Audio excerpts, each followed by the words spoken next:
machine. I mean, wait, no, that's not what this is. Welcome back to another episode of the Griftcast IRL, folks. Well, shit. Well, howdy ho. Welcome back. Jesus Christ. Hopefully y'all doing pretty well. Welcome to my friends over there on Kick. Welcome to my friends on Rumble. Welcome to my friends on YouTube. And howdy. Welcome back to another episode of the best, worst show on YouTube. It's the best, worst show on YouTube for a number of reasons, and we're not going to get into it. My name's Manuel Chavez III, or the Turd, depending on how you know me.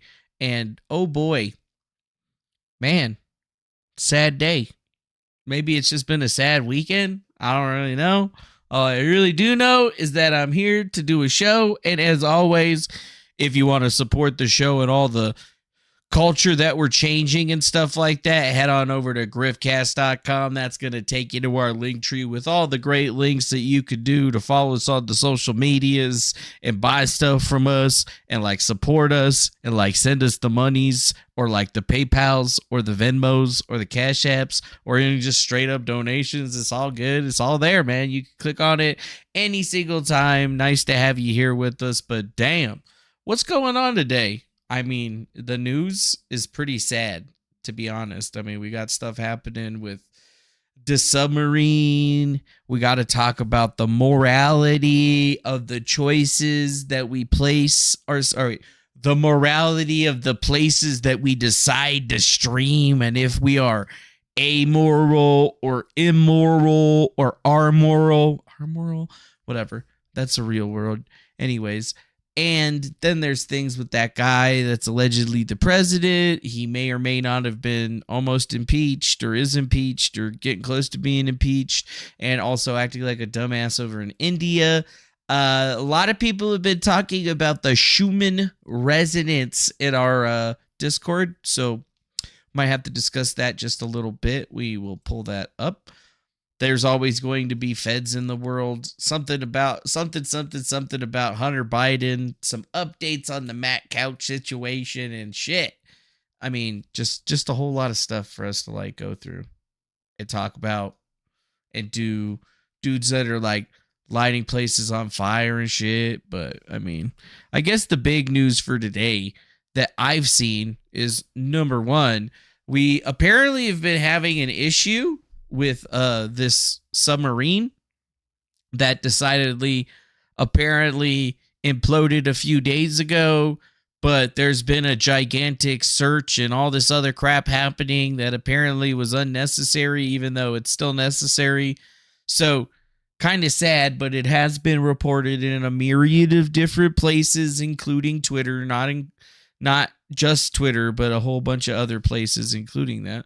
Hey, you know, in a second, what the fuck is going on with my damn chat? Hold on a second.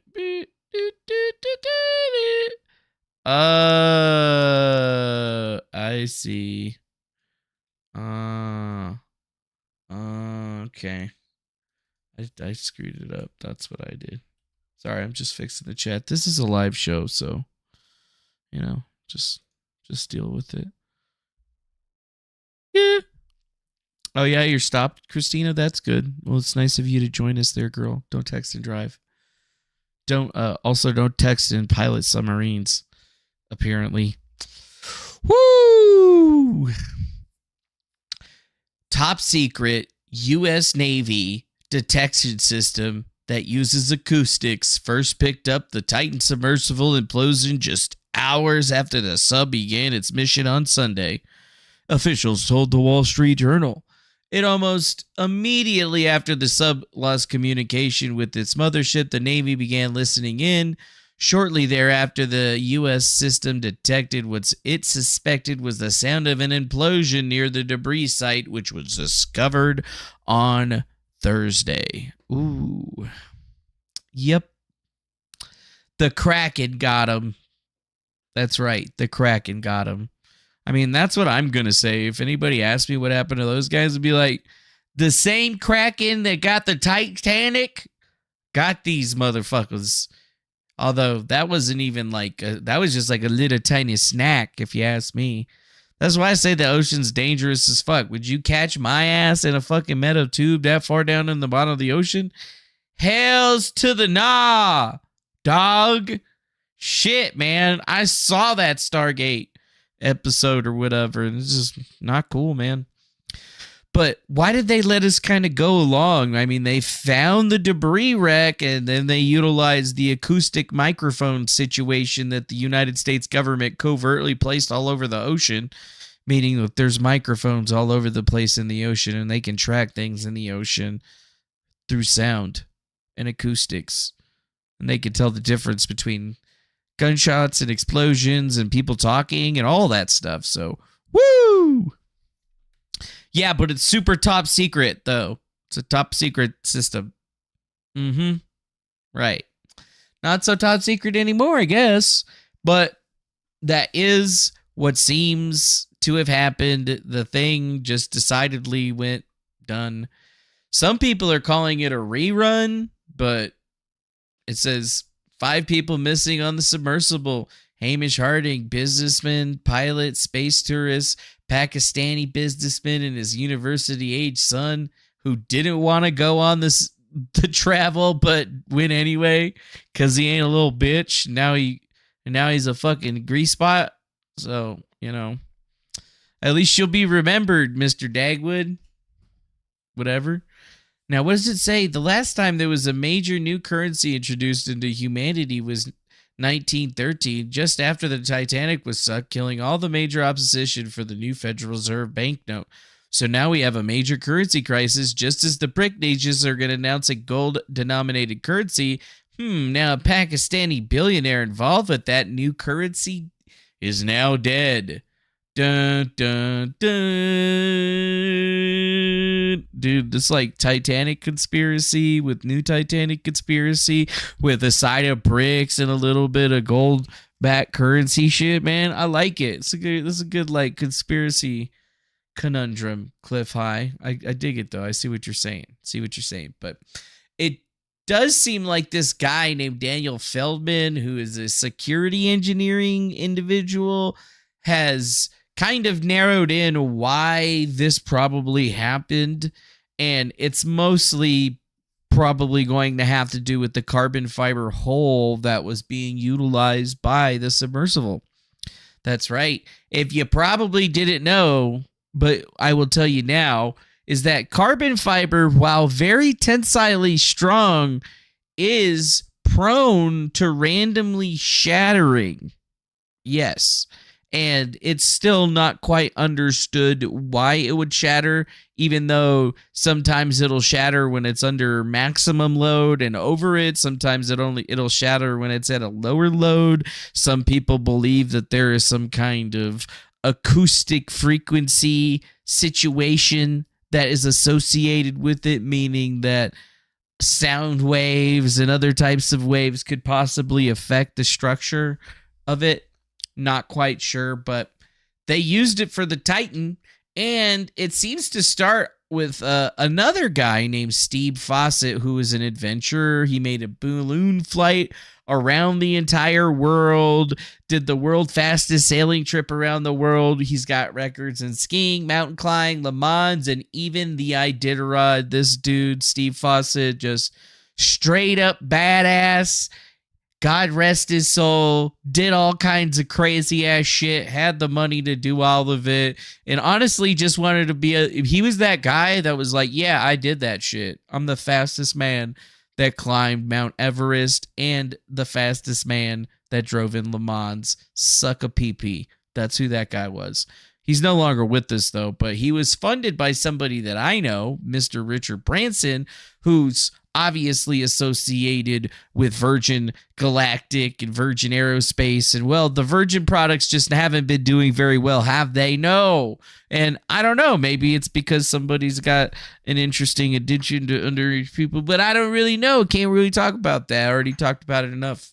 But obviously, the last time that Mr. Branson came up in this situation was Mr. Steve Fawcett's last project before he died, which was the Deep Flight Challenger, which was an airplane-like submarine that would only hold one individual. It was a submarine with wings made out of lightweight carbon fiber, like most of his record-setting planes, and it was designed to make one trip to the bottom of the ocean to the Challenger Deep, which is basically one of the deepest places that anybody's ever been. The Challenger Deep itself is probably one of the scariest places. There's like a little door down there you can open up. Never mind, let's not talk about that right now.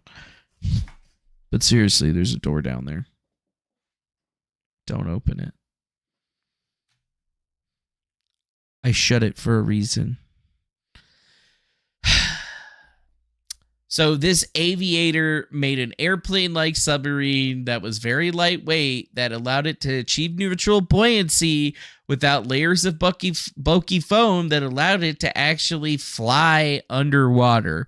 Unfortunately, this man, Mr. Steve Fawcett, disappeared in 2007 in a small plane over Nevada and basically spurred the largest treasure/person hunt in history. And they actually found 8 other planes before they found him. And when they finally found him, no big deal. All they really figured is that he got out of his plane, so he actually survived the crash, stumbled around for a while, and then basically died. We don't know how he died. We don't know if he got like mauled by a bear or anything like that, but all of this is pretty important to the story, I think, because, well, Richard Branson acquired that company and then started another company under Virgin called Virgin Oceanic, which he wanted to commercialize the Deep Flight Challenger so that it could be utilized for underwater tourism. So, like, he wanted to take people into space. He also wanted to put people under the water. So, kind of like how Elon Musk is talking about shooting people into space, so on and so forth. They also wanted to take them underwater because it's still one of the most, basically one of the only uncharted places left in the entire world.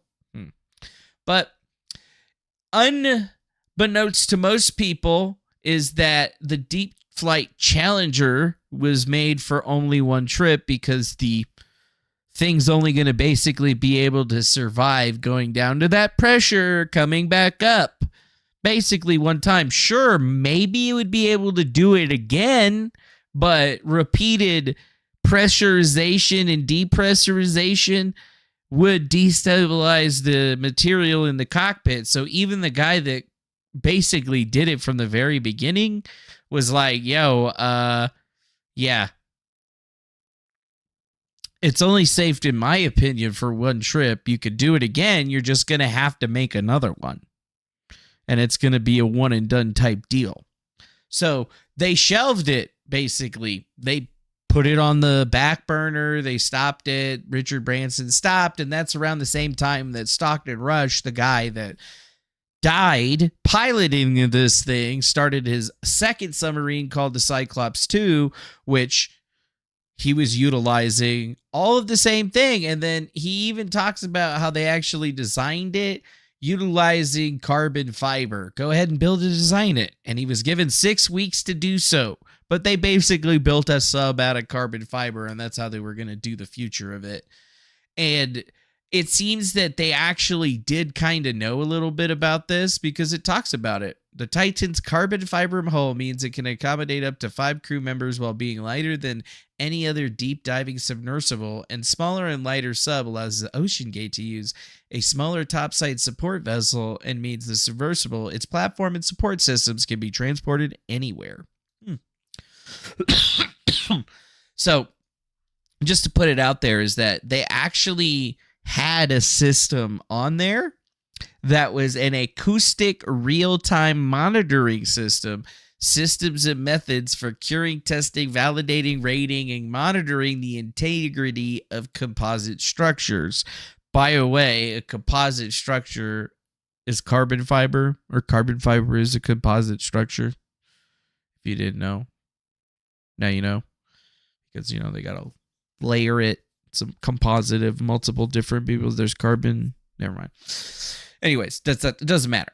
What does matter, though, is that the guy that created this thing actually had a network of all of these things and actually put together a way of monitoring the health of the hull material. And in the actual documentation for it, it says that basically the sub is supposed to stop at random or at normal intervals as it's going down, and then it hits the acoustics, basically tests the integrity of the hull utilizing the acoustics before it's then decided if the thing could go down or go up. So basically what we're finding out is that more than likely this thing definitely imploded, and it imploded because it was made out of carbon fiber, which carbon fiber is a great material. Don't get me wrong. It's a very, very useful material, and it can take you to amazing places. It's not the kind of material that can be reused over and over and over again. It has a definitive shelf life. Like, it can only be heated, and it can only be expanded and contracted so many times before it's going to lose integrity. And the material that holds the carbon fiber together is going to deteriorate, degrade to a point where the whole thing's basically going to go kaput, because regardless of what you remember, which you understand, the way that they create carbon fiber is putting the carbon inside the, the fiber that they're putting inside of it is basically like under stress because of how they glue it down. So like there's a lot of potential kinetic energy that's held up in there, and then the extreme pressure of the ocean. Boom. Yeah, and it's definitely difficult to monitor for wear and carbon fiber. I mean, because it's one of those things where it just kind of happens, just randomly fails. So that's why they don't use it in all kinds of different places. Sure, you can have like carbon fiber engine parts and shit like that, but then, ask them about how many times it's randomly failed due to some harmonic distribution or something. Or because, a group of killer whales like wouldn't beat it up. I don't know. That's what I think it is. I think it was a school of killer whales that saw this thing in their territory and they just started fucking with it, and then they blew it up. That's what I think happened. But who knows? Who knows? Not me. I don't know. And that's pretty much it. Like, that's all we really know about what happened. I mean, there's a lot of conspiracy theories that these guys maybe got murdered in like the Titanic and all this other thing, blah, blah, blah. Maybe it is. Maybe it isn't. Have you heard the theory of the Titanic and the Federal Reserve? Well, here it goes. No, we're not going to listen to the theory of the Titanic and the Federal Reserve. David, the Rothschild entrepreneur and environmentalist, Jones Oistengate Incorporated board. Oh, yeah. But what's the point of killing these guys? Just doesn't make any sense. They're starting a new crypto gold currency with the BRICS. Yeah. Interesting. And thanks, JT Taylor. Thanks, JT Taylor. We appreciate that. So, I guess what's the TLDR that we have to talk about here is that, well, it's a big wake-up call for me because, like, I've been secretly assembling a spaceship to go into space, and this is just a huge wake-up call that I need to make sure that, I got, like, some old white guys that are in their 50s on my team or whatever, so they could, like, look over everything 3 times.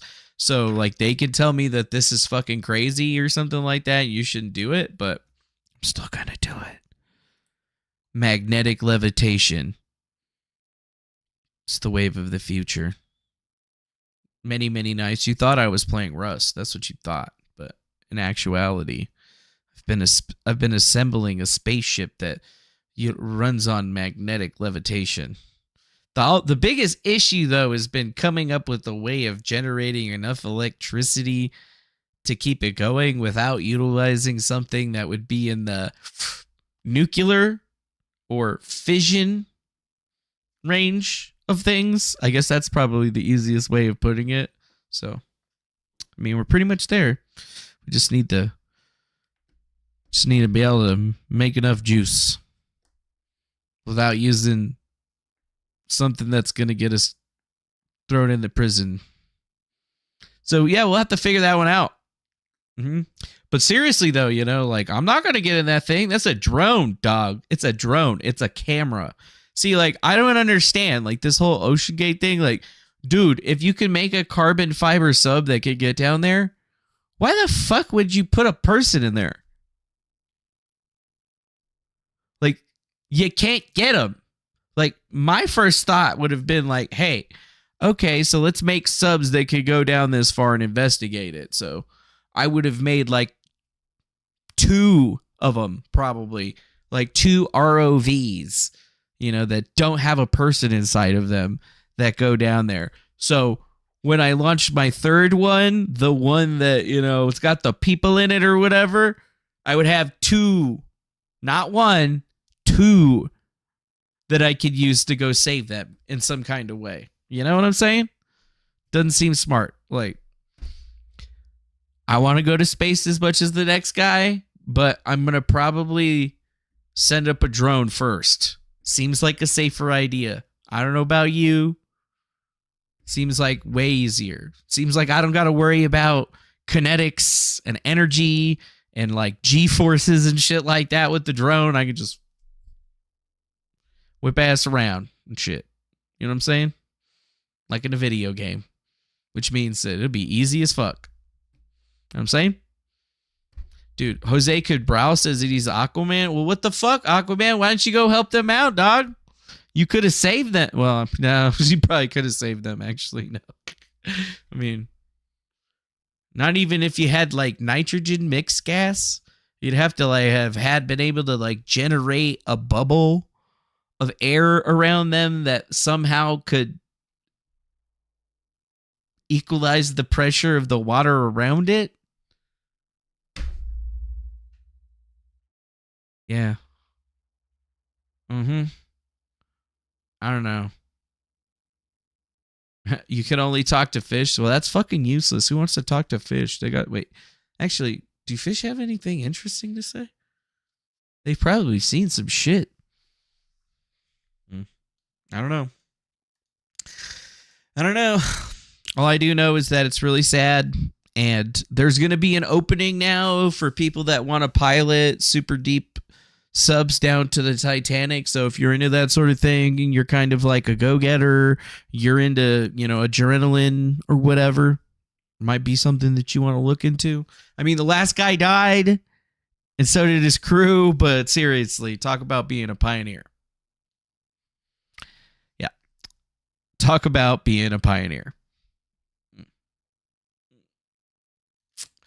Aye.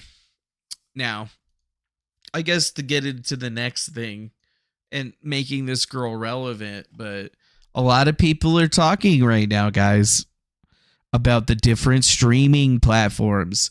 Ooh, which streaming platform are you on? That says a lot about your character. I don't know. I'm on all of the streaming platforms. I'm not streaming to Twitch anymore because I don't want to get banned from Twitch for multi-streaming because...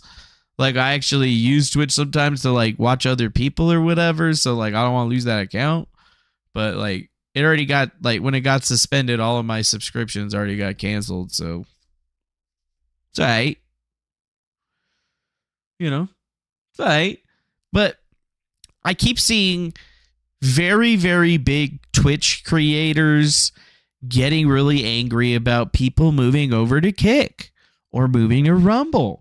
And saying, those are bad companies. Or, Kick's a bad company because it's run by people that do gambling. Gambling's bad. And I'm like, you know what? I don't disagree with you. I feel like gambling is bad too. I live in Nevada and gambling pays for shit. If people want to gamble, let them gamble, right?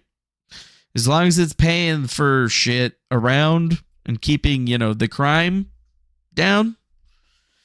And allowing me to buy the weed, I don't care. Not a lot of crime out here.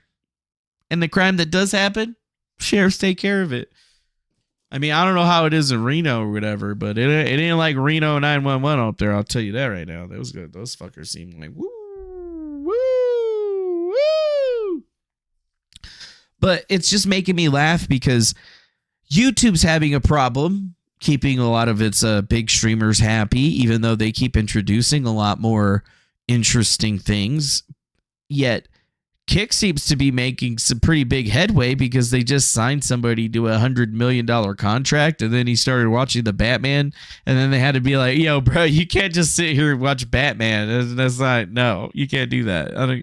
We're paying you $100 million. We're not paying you $100 million to fucking pirate shit.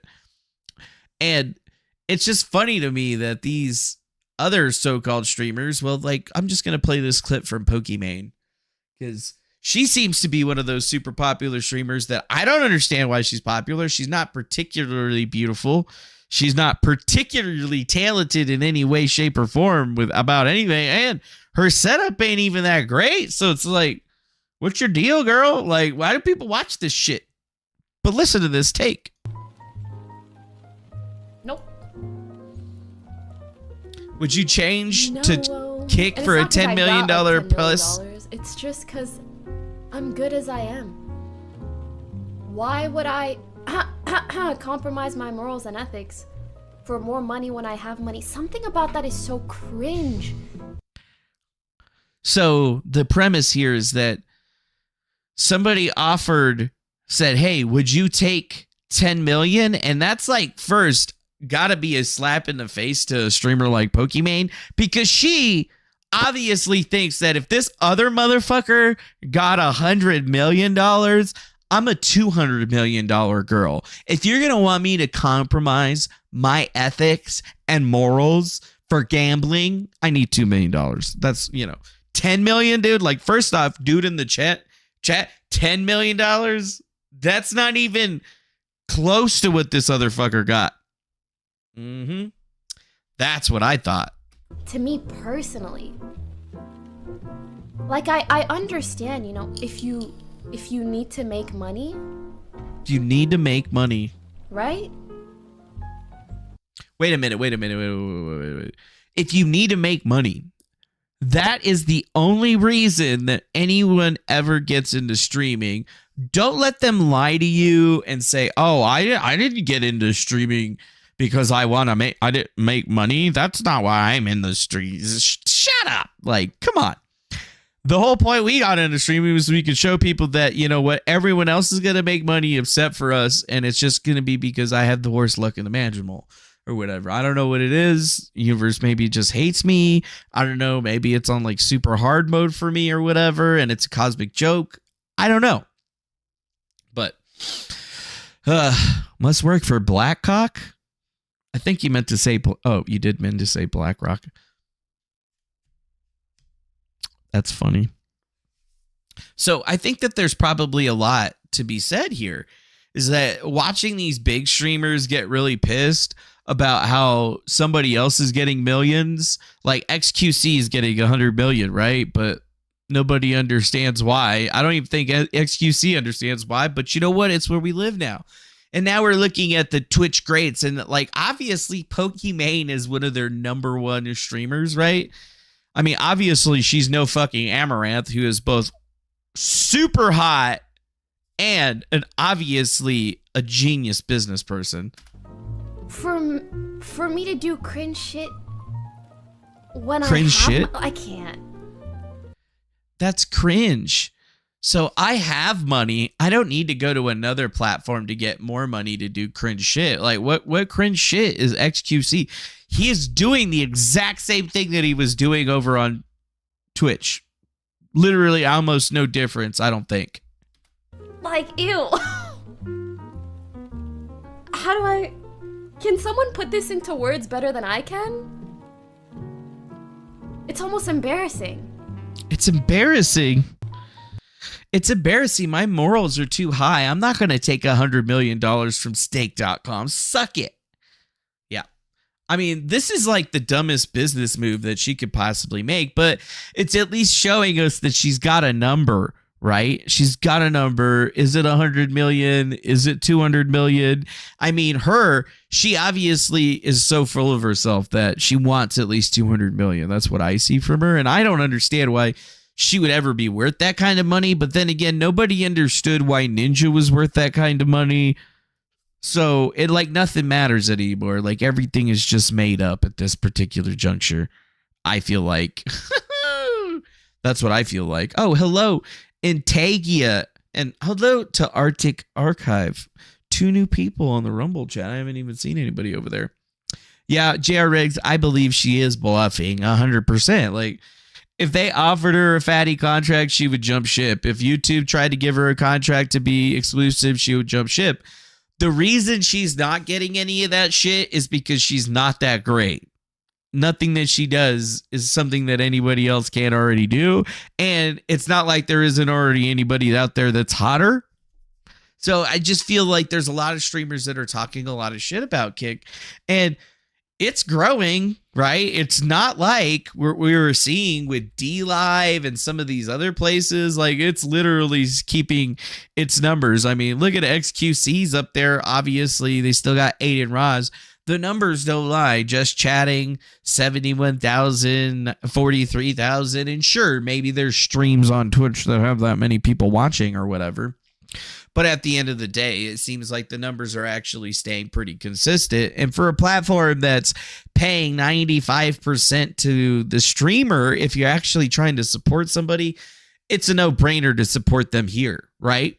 But the moves that we're seeing being taken by Twitch and a lot of these other places is showing us something pretty crazy, which is a lot of people don't get that, like, technology worries, and the technology wise, the casinos usually have the best technology. People in the sports clubs, all that shit, they usually have the best shit. And if you didn't know, they could definitely take on Amazon. Like, you might think that Amazon's the best with technology, but still, it's like Amazon's got all that great shit, and then the dudes that are probably working for stake.com, the programmers that they got and the understanding that they understand, or the stuff that they know about, is probably 10 times better than anything else that they got it. And I mean, think about this, dude. Gambling is a pretty big thing, but stake, due to our gaming license, we can't accept customers from the United States, right? Like, gambling is huge overseas. Massive. Right? So think about this. It doesn't matter how many different individuals are out there. They're partnered with the UFC and other big partners of that nature. So they're not going to be going away anytime soon. And they're going to be able to, like, put stuff together in a much better way. Because while Twitch is basically stagnating in where its growth is going, because it hasn't changed, like, there's still no discoverability. There's still no VODs that you can search.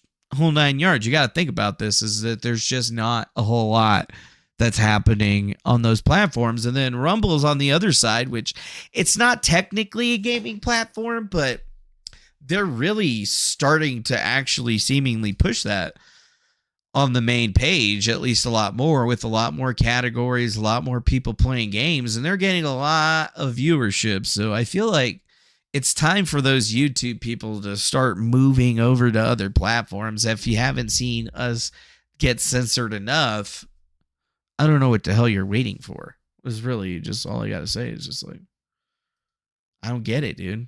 I don't get it. And then maybe this guy said it the best. There's a ton of people asking why Pokey constantly shits on Kick, and it's simple. Her support and contribution to Twitch's gambling ban directly led to the creation of Kick. Pokemon's actions are the reason why Kick exists, and it stands in direct opposition of her principles. Yep. That's why. It stands in direct opposition to her principles. Mm-hmm. But don't worry, she's got money, dude. She got money. Mm-hmm. Yep. So, I guess in the end of the day, the next couple of things that we got are just some stuff about Joe Biden. What is this? America में cricket भी popular हो रहा है। इस साल भारत में होने वाले क्रिकेट विश्व कप में खेलने के लिए अमेरिका की टीम क्वालिफाई करने का भरपूर प्रयास कर रही है। मेरी शुभकामनाएं उनके साथ है। अमेरिका में That's the president, folks.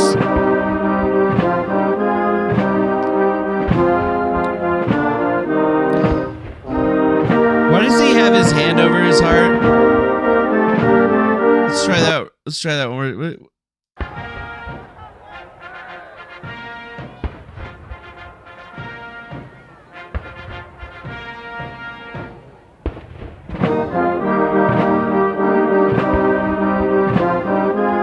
Damn, dude, that Indian national anthem kind of goes hard, bro. I don't even think I ever heard this shit. It went hard enough that Joe Biden was like, putting his hand over his heart. So you know what? I'm not going to knock him on this, though, because I don't know. Like, if I was in India and I just saw a national thing, I would probably just put my hand over my heart just to, be respectful or whatever, because that's what we do here, even though I don't know what they do over there. It seems like they just stand with their hands at their sides, which is even weirder, but, I don't get it. Joe Biden, he's really winning them. Although this is I don't even know what to say. Breaking. Resolution to impeach Joe Biden passes the House floor, moves to the Judiciary and Homeland Security committees.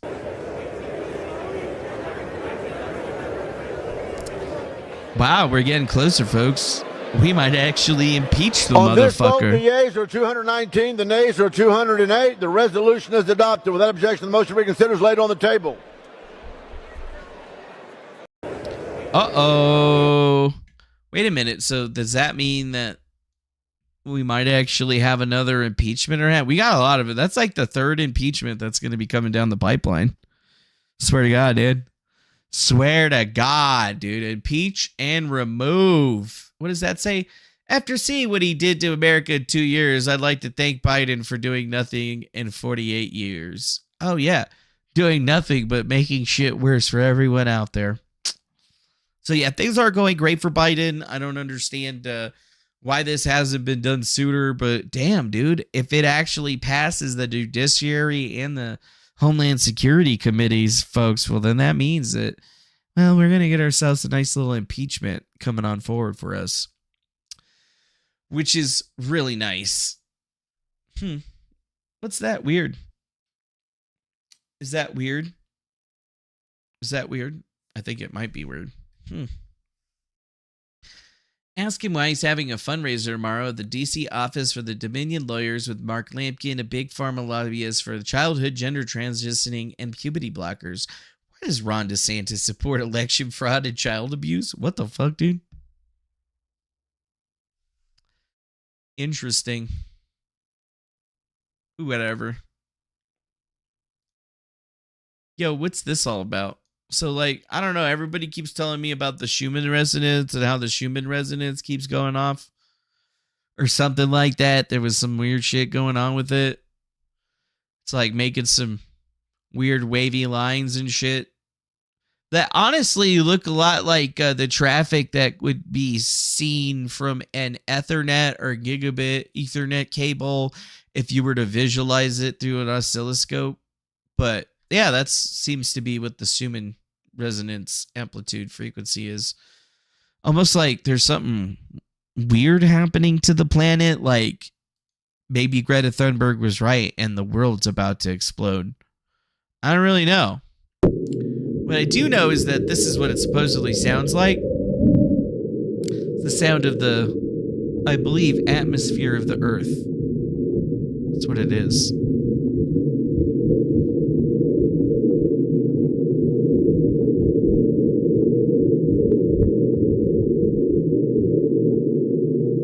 Seems normal there. That's pretty normal.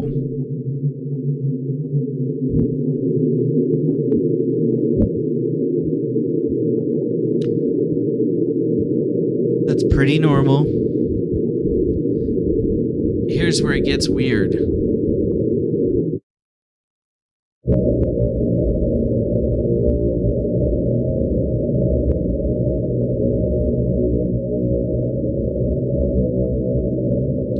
Kind of sounds like a spaceship, doesn't it? Sounds like a kind of spaceship that, did you watch one of the newer Star Treks or whatever when they were like,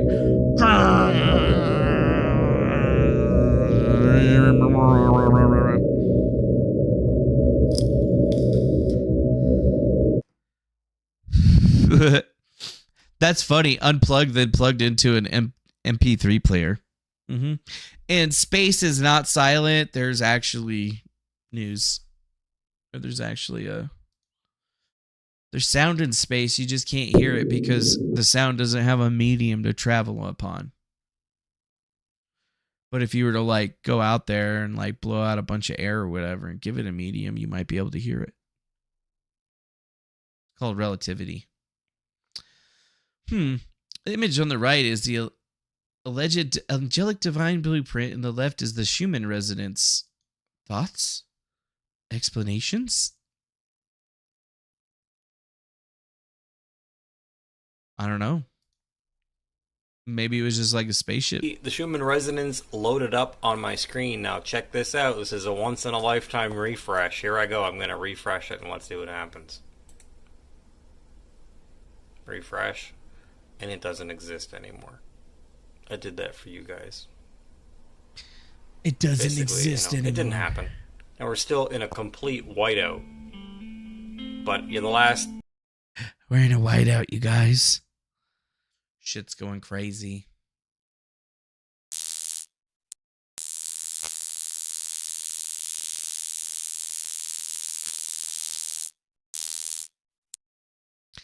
You know, from all that time that we did stenography, it technically kind of looks like an image, doesn't it? That's what it looks like. It looks like an image that's been encoded into a waveform.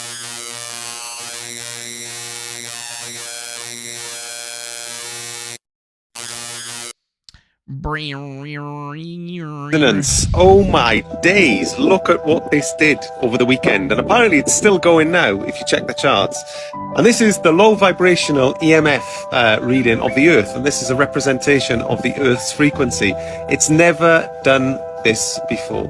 If you look at the sacred geometry on there, you look at what look like DNA helices, absolutely crazy. And I opened up as a channel. Obviously I'm a psychic, but I opened up as a channel because I wanted to know what was going on. And I was given the following information I'd like to share with you, if that's okay. And basically what I was shown is that this represents the very, very start of our ascension arc as a species. And oh, really? That represents the start of our ascension arc? Why did you wipe your face like that and shit like that? Like you were lying, little bitch. 2 timelines have already opened up, and they're running parallel with one another now. Next year, you're going to see those timelines arc away from one another. What? You've got 3D and 5D. Ultimately, 5D is the... So we're going into a 5-dimensional paradigm? Oh, okay. Timeline that gets anchored in for... So the 5D timeline is going to be anchored in on Earth, and then we're going to move out of the 3rd-dimensional timeline and back into the 5th-dimensional timeline into the correcting time. Our planet, which is fantastic, okay? So you've seen lots of stuff like the frequency of the planet increasing around the solstice of December 2020. But today, or this weekend, marked the start of a series of a chain of events that you're going to start to witness now over the next few months. And the whole 5D. This guy doesn't understand what 5D is. There is no time in 5D. The racehorse is well and truly bolted out the gates. There's nothing that you can do to stop this now. You're going to see more and more and more of this. Everything is going to get higher and higher from a frequency perspective. There's no sabotage in it. There's no stopping it. The roller coaster or that racehorse is gone, and we just need to now enjoy the ride.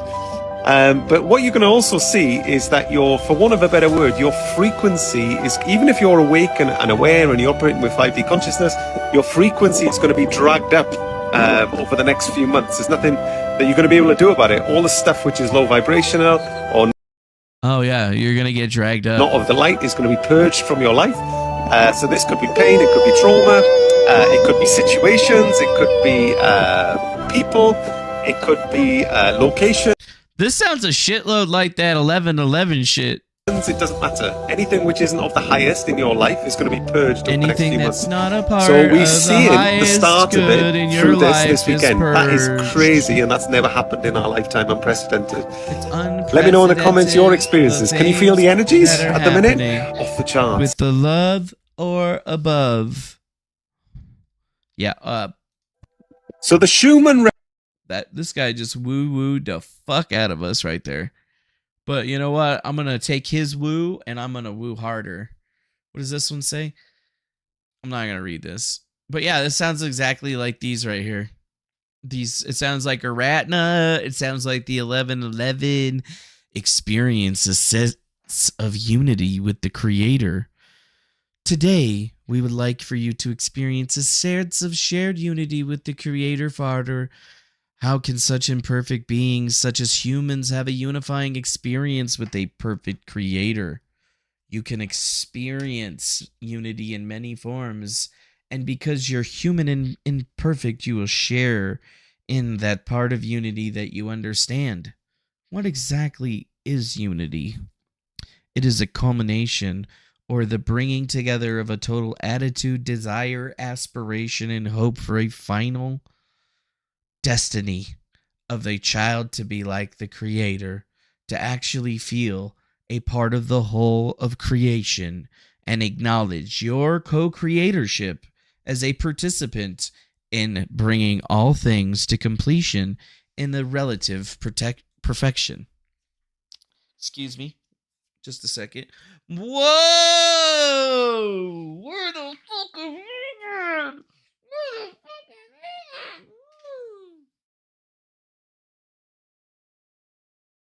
Hi, baby. Is that my love?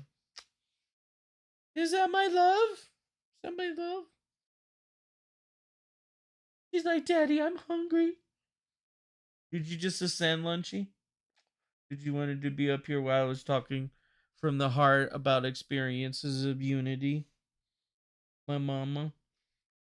Are you unified with Daddy? You're a unified puppy. Alright.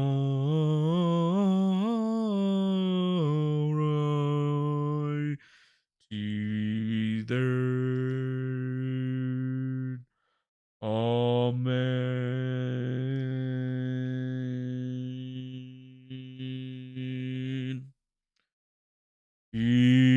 She's lifted to the unity of the Holy Spirit. Lonchi.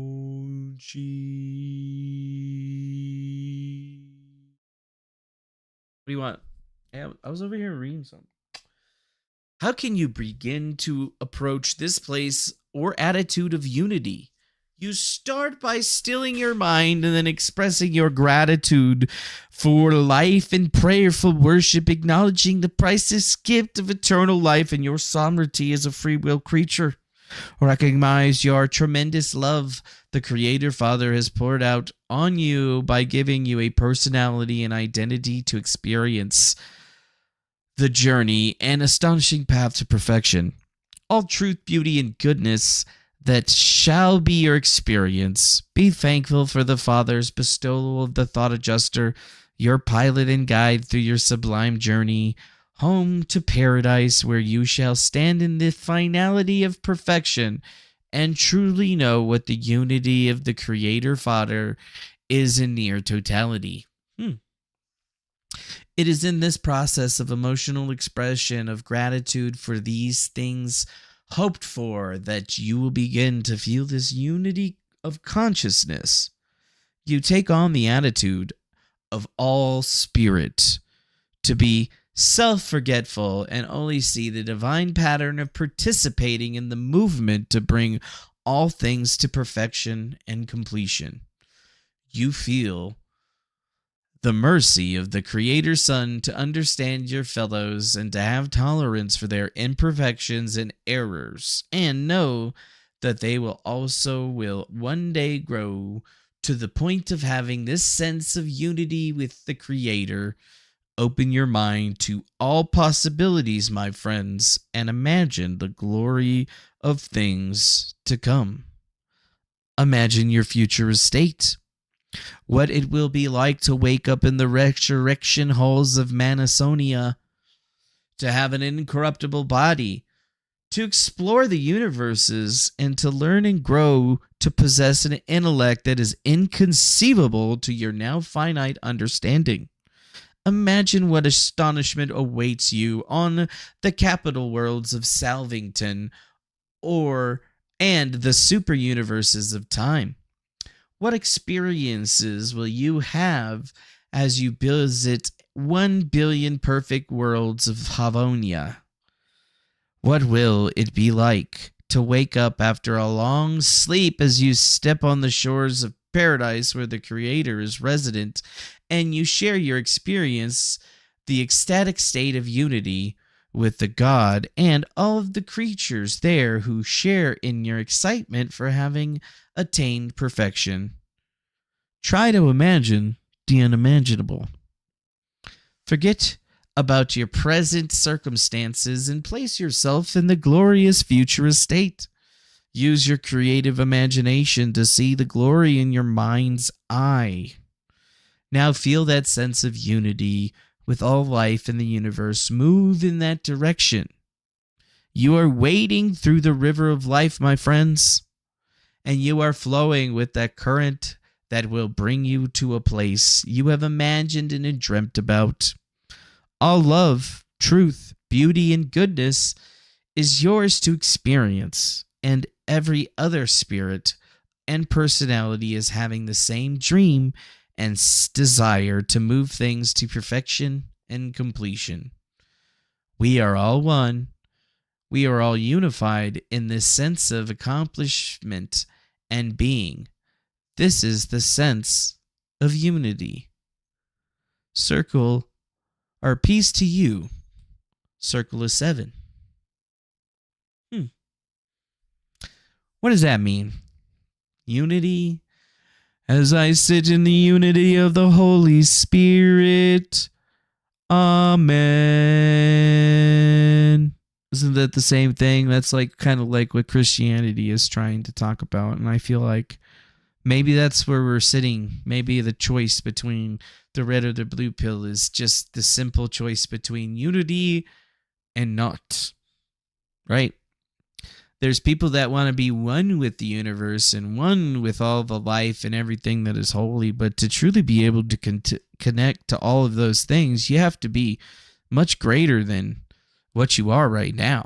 You have to be able to rise past your physical limitations and expand your ethereal body to a point to understand this. But then again, is your ethereal body actually a body, or are you just interconnecting with that ethereal plane that exists throughout all things? Many probably will never know. What I know is that I feel like maybe the world is finally traipsing ever so close to whatever that thing is. Because it doesn't matter if you believe the woo-woos or the 1111s. They all talk about how right now the world exists in what could be considered to be known as a correcting time. For our understanding of the universe is quite finite compared to the totality of time that has existed. And even then, we've probably still don't remember many things. And I still would like to think that the reasons that we haven't seen anything and the reasons that we haven't been visited by anyone or thing is pretty simple. It's because, I mean, it's a lot simpler than you think, dude. We're in a level 5 quarantine, my friends, because we've fallen out of favor. And there was a lot of bad things that happened in the world. And that quarantine basically keeps everybody away from us. There's still people that come on by. But, you know, sometimes they crash land and sometimes, you know, other things happen. But I think at the end of the day is that thanks, Christina, for that $1.99 on the super chat. Appreciate that. In a funny way, you should remember that I'm a Catholic because that's what, you know, you get into, and there's really no way of getting out of being a Catholic according to what I've read or whatever, which is fine. But I believe that there's probably something bigger out there that's we're all just maybe not aware of, or maybe you are aware of it. I don't know. Some people just try not to think of it. Some people aren't knowledgeable or maybe spiritually mature enough to take the time to actually be willing to experience that sort of thing.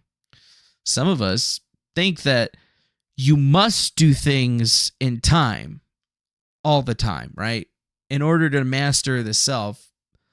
Who told you that you had to do it every waking moment of the day? Who told you that self-mastery is not something that can be ingrained into the self, right? I think that's what a lot of these self-help courses that people talk about, watch, read, whatever, all of them basically teach you to do the same thing, is how to train your body to do things on its own, how to train yourself to solve equations and problems in the background, how to use that latent ability that most human beings don't utilize to input information and process it. So then, maybe 3 weeks later, you're like, oh, wait, fuck, that one thing. I got it. I got the answer. Think about that. Think about the time. Think about the time. So, I think at the end of the day, what here at the Grift Guru was trying to say is that, every day we're making progress. And as the 1111 group basically tells us, is that in our daily progress, it's always coming to find unity with the Lord. But in this chaotic world that we live in, you're going to find sometimes it's hard to be in unity with some things. Some stuff you just dislike, right? And you hate it, but you have to be able to identify what that means, right? Like, you're made out of the same thing that your table is, your car is, you and that other human being you don't like, you are essentially the same thing. Maybe oriented in slightly different variation, but it's the fucking same. And it's understanding that just because everything is interconnected and woven doesn't mean that everyone is aware of that particular connection. And I think utilizing that should be a life project for you to take in forward. That's pretty much it for the day. So you don't need mushrooms. You don't need any of that stuff. You just need to start looking into all these strange things and realizing that there is some truth there, but you must take all truth with a little bit of a grain of salt. And I mean, that was a message from 2015, July 5th, 2015, in Ashenvale, North Carolina, from Teacher Ophelius, but it was received by a dude named Chris Morris. Interesting. Very, very prescient. I don't know how that email ended up in my inbox 7 hours ago, but I feel like it kind of ties everything that we're looking at together. So, thanks for joining us. Make sure you hit the like button, subscribe, share it with your friends, do all that good stuff, and I guess we'll see you again on the next one. Adios, my friends, and have a good evening. Much love. And good night.